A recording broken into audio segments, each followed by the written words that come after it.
The council chamber of Zailaron hung in the void between stars, a cathedral of crystalline spires that hummed with the collected knowledge of 10,000 civilizations. Anna stood at its center, her worn exploration suit a stark contrast to the flowing robes of the assembled delegates.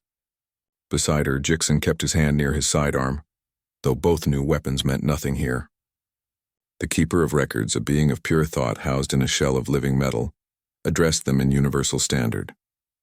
You claim humanity deserves a seat among the ascended races, yet you are barely 3 centuries into space. You have no psionic abilities, no genetic modifications beyond your natural form. What makes you worthy? Anna had rehearsed her response 100 times during the 6-month journey to this place. She opened her mouth to speak, and the temple doors exploded inward. The creature that entered moved like liquid shadow, its form shifting between states of matter.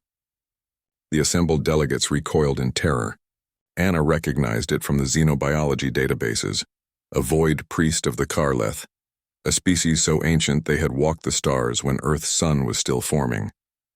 The priest's voice resonated in frequencies that made Anna's bones ache.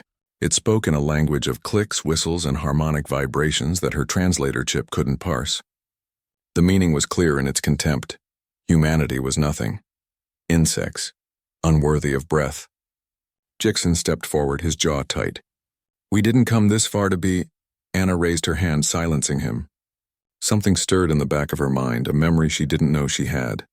Her grandmother's voice singing lullabies in a tongue no linguist could identify. Her father's journals filled with symbols he'd copied from cave walls in the Hindu Kush. Patterns humanity had carried since before civilization, encoded in art and song and sacred texts. The void priest continued its tirade, its staff a rod of compressed starlight striking the floor with each proclamation. The other delegates watched in horrified silence. The Karleth were untouchable, their civilization spanning millennia before the first council member had achieved sentience. Anna closed her eyes. The patterns clicked together like puzzle pieces falling into place. The genetic memory researchers had dismissed as junk DNA. The recurring dreams reported across every human culture. The inexplicable familiarity every human felt when gazing at the stars. She opened her mouth and spoke. The words came from somewhere deep, primal, older than conscious thought. They were sounds no human throat should produce, harmonics that resonated with the fundamental frequency of spacetime itself. She spoke in clicks and whistles and notes that made the crystalline walls of the chamber vibrate in sympathy. She spoke in the first language. The void priest's staff clattered to the floor. Its shifting form solidified into something almost humanoid, revealing eyes, hundreds of them, all fixed on Anna in absolute shock. Impossible, the priest whispered, now in universal standard. The cedar tongue, the language of the primordials.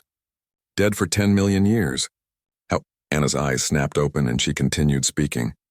Jixon stared at her, his tactical training forgotten in the face of something beyond his comprehension. She didn't know what she was saying, only that the knowledge poured through her like water through a broken dam. The Keeper of Records shimmered with agitation. Translation impossible. The concepts exist outside known linguistic frameworks, but the grammar structure matches archaeological records from the before time. Anna's words built upon themselves, creating a narrative, and as her translator chip finally caught fragments of meaning, the story emerged. We were here. Not humanity as they knew it now, but something older. The primordials, the first civilization, hadn't died out, or ascended to higher dimensions as the galaxy believed. They had done something far more radical. They had hidden, scattered across 1,000 worlds as primitive DNA, encoded memories waiting to evolve. They had seeded themselves in species after species, becoming those species, living and dying and forgetting themselves through countless generations, an insurance policy against extinction, a cosmic game of hide-and-seek that lasted epochs. And on Earth, in the genetic code of a species of clever apes, they had slept the longest. We are the inheritors, Anna said, finally returning to universal standard, her voice hoarse. Not conquerors, not newcomers. We are the primordials, reborn through the long road of evolution. Every human carries the echo of the first language in their genes. We are your ancestors. The void priest sank to its knees, a gesture of reverence. The prophecy of return. We thought it mythology. Our oldest texts speak of the sleepers who would wake when the galaxy needed them again. Jixon found his voice. Anna, what the hell just happened? She turned to him, and for a moment her eyes held depths of time he couldn't fathom. Then she smiled, wholly human, wholly herself. I think we just remembered who we used to be. The keeper of records pulsed with light. This changes everything. If humanity carries primordial encoding, they are not candidates for the Council. They are the Council's founders, the original architects of galactic civilization. Anna shook her head. No, we're not them anymore. We're something new. We're human. We earned our place here not because of what we were, but because we survived, adapted, and reached for the stars again without even knowing why we were drawn to them.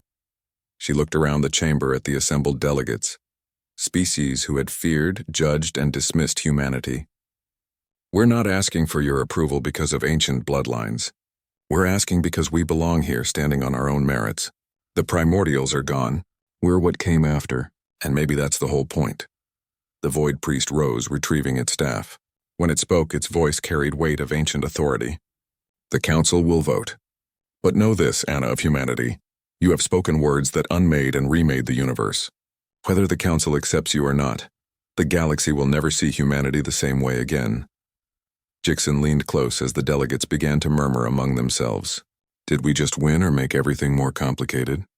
Anna laughed, the sound tired but triumphant. Yes. Outside the crystalline walls, the stars turned in their endless dance, indifferent to the politics of the moment. But somewhere in the cosmic background radiation, in the quantum foam that underlies reality, the first language still echoed.